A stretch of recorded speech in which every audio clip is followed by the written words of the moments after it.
Hi everyone, and welcome to Jane Talks Real. It's nostalgia time once again, and I'm going to be talking about Stonekeep. Stonekeep was a 1995 first-person dungeon crawler released by Interplay, but is now widely available on sites like Good Old Games and Steam, so you should check it out if you're feeling nostalgic. Stonekeep followed the story of Drake, who as a boy avoided the disaster that befell his home of Castle Stonekeep thanks to intervention by an unidentified person. 10 years later, Drake returned to the ruins of Stonekeep and met Thera, this Tinkerbell of Lights who warns Drake of Khul Khum's domination before she is captured by him and turned into an orb. Arming himself, Drake moves through Stonekeep, determined to collect the 9 orbs that contain the spirits of the trapped gods and goddesses, and release them in order to stop Khul Khum and restore Stonekeep once and for all.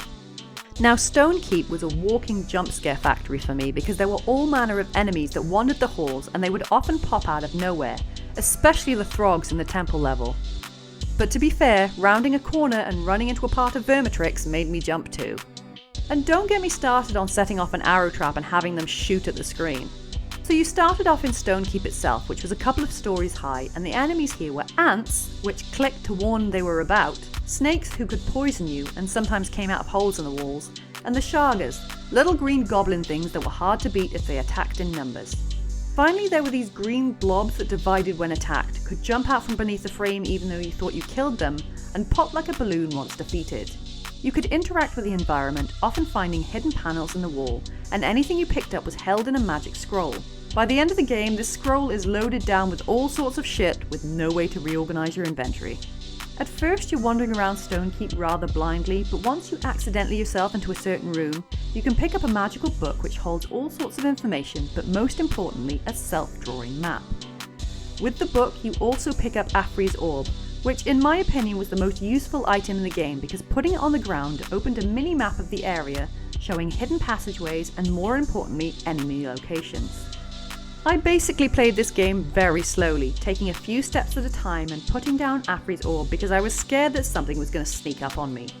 The second most useful thing in Stonekeep was the fountain, which would restore your health, but I remember saving just before I touched it, just in case it was poisonous. I don't trust anything. But you're also not devoid of other people down here either. First, there's Wahooka, who is basically a Ferengi, wanting gold and gems in exchange for information, and he's also a jump scare dick. Thanks, Wahooka! Second, there's a dwarf, Farley, who you must rescue in order to continue, and let's face it, 2 people are better than 1 when it comes to fighting the forces of evil. Beneath the castle is the sewers, and I bloody hated this part because when you first go down there, the sewer is filled with, well, sewerage, which hides not only the cylinders you need to drain the place, but also the many, many snakes that you can be attacked by if you step on them. Oh, joyous day! Once you drain the sewers, it's easier to navigate. There is a never-ending supply of snakes and they move around the sewers constantly. But other than that, there's nothing else down here except for a few Shargas and what the hell is that? After climbing out of the sewers, I bet you pair smelled delightful. You end up in the Sharga mine. Here is another dwarf to rescue called Karzak. Great, now there's 3 of us. And also an instant death monster called the Etin, who is guarding both Akila's orb and the key out of this place. Great, that's 2 orbs, let's get the hell out of here and move on to more Sharga mines. Wonderful. But hang on, these are friendly Sharga and they want to help you. That's a nice change. But we can't stay here forever and you move to the Temple of Throggy and these guys mean business. They are difficult to kill and they often attack in pairs. And while some enemies move in a specific pattern, these a-holes just seem to wander wherever they please. I did not enjoy the Temple of Throggy because of just how damn hard it was. No wonder the Shargas were so afraid of these guys. But you pick up a 3rd dwarf here, Domba, who if I remember correctly was Farley's brother, and you could also get a really powerful weapon from this statue, but you were only allowed 1 and woe betide you if you tried to take a second. Once you had Domba, your only key out of the temple, the only other things to do were pick up the 3rd orb belonging to Azrael, fight the way too overpowered shaman, and get the hell out of there. This led you to the feeding grounds, which sounds delightful and it's full of traps. But it does house the entrance to the Dwarven Kingdom where nothing will attack you. Okay, that's it, I'm staying here and living out the rest of my existence as a dwarf. Sadly, you're not allowed, and you're also not allowed to hurt anyone here, otherwise your entire party will abandon you and everyone will try to kill you. While it is possible to massacre the population of this underground society, it's really freaking difficult, and come on, why would you want to? There is one thing here that is a major problem, however, and that is the freaking mummy! Why is that thing down here?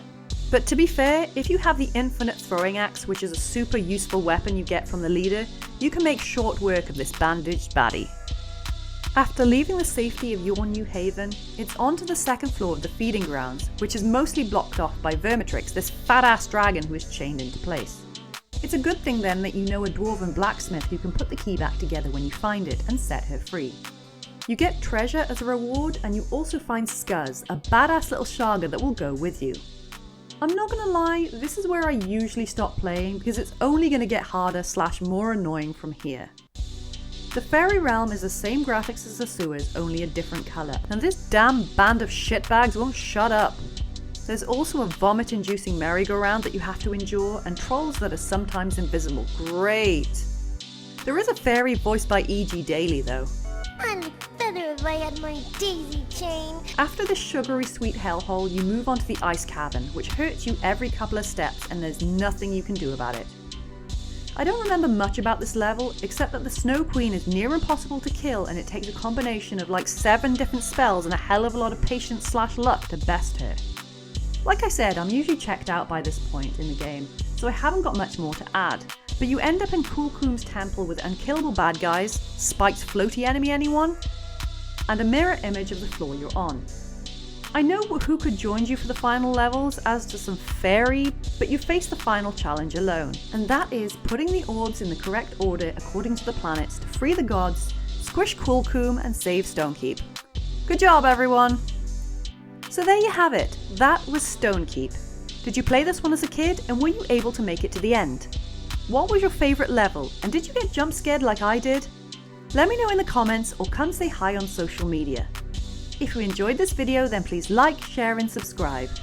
Join me next time where I'll be talking about sentient letters who teach kids the alphabet. I'll speak to you soon, and thanks for watching.